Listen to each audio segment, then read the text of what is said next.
Let's talk a little about formal organizations, or in particular, uh, well,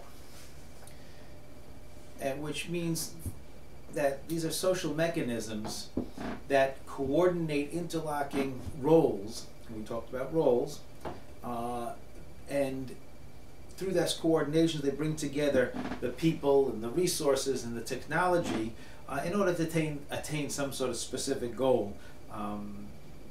Whatever it is, for instance, the police force, their goal is to maintain order. A fundraising organization brings people together, or at schools, their goal is to educate the students, etc. These can be voluntary organizations, like people join it because they want to. It could be coercive organizations, such as a prison, obviously, the military. If you have a draft, people in other words, you could have voluntary and the involuntary. Schools, elementary schools, where the government says that you must go to school. Hospitals, if it's a involuntary hospitalization because of a sudden illness or mental illness, or once you're in there you can't just walk out, so you become sort of like involuntary, coercive once you're there, even if you voluntarily check yourself in. And of course, some of these organizations are utilitarian organizations. In other words, they're groups which provide us with some sort of material benefit, and that's why you join that organization, such as if you have a job, you join it in order to get paid. You become a student in the university in order to get a degree, etc., etc. So there's different types of organizations. But one particular organization has a great amount of influence on our way of life and is a direct result of the modern way of life, of the complications and complexities that we have in the modern times after the Industrial Revolution. And this is what Max Weber, one of the early sociologists, termed a bureaucracy. And bureaucracies are fantastically pervasive. It's the way most modern formal organizations are structured. And of course, we all have had a lot of interaction with bureaucracies. The idea of a bureaucracy is that it becomes a rational organization. It goes not according to an emotional or mystical, but rather it is well planned out, it's well organized, and it's completely rational. So therefore it becomes highly efficient. Their goal, to this specified goal which it is organized to attain, will be done in the most efficient of manners. And it's the characteristics of a bureaucracy are as follows. You have the division of labor, like we just talked about in the previous lecture, but this division of labor within the organization. You have a hierarchy of authority. You have rules and regulations. Communications are in a written or objectified form, and there's a level of impersonality. Let's talk about each one of these specifically. When you join an organization, you have your place in the organization. Your place in the organization defines your role in the organization and your status. In other words, your status in the organization and the role you have to play in that organization. So if you have a job, for instance, and there's a job description, and that job description will tell you what you should be doing and what you can't be doing, what the organization can ask of you to do and what it may not ask of you to do. And you, as a result, have an obligation to fulfill that explicit role that is put on you. And you can't do somebody else's role. So if your job is a janitorial and you have to clean up, right, then you can't go and do the purchasing for the organization. If your role is to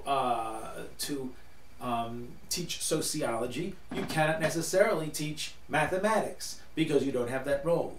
And you don't have the role for, if you're the office manager, then you are not a secretary. So these are divisions of labor.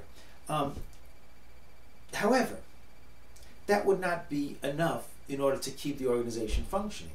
There's also a division of labor from an up to down. There are levels, and that's called a hierarchy. And in that hierarchy, there are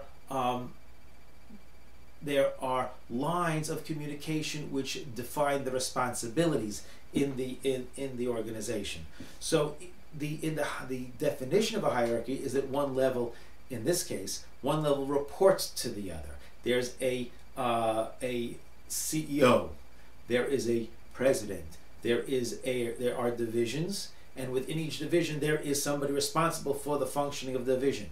In the division there are departments. In each department there's somebody responsible for the functioning of each department. In the department there might be instructors, for instance, and each instructor is responsible for the efficiency of his particular classroom. And then the students are responsible for producing the results, i.e. learning, taking tests, and passing the course. But there's a hierarchy, okay? And there are supervisors and supervisees. This would be common in if you have a job, and you have to report to your supervisor, and that supervisor has to report to her supervisor, who has to report, etc., up the line of the hierarchy. How are these hierarchies maintained?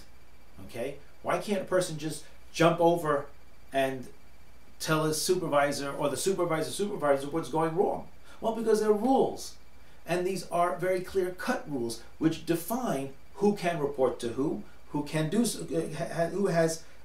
who can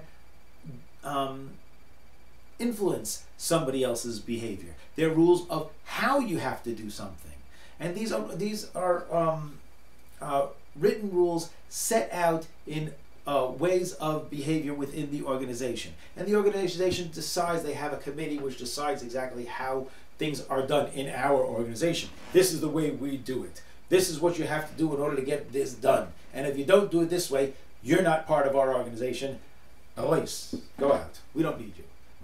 Or if you want to change them, if you want to change the way of doing something, then you have to change it according to the rules. You have to change the rules of change. That also can be part of it.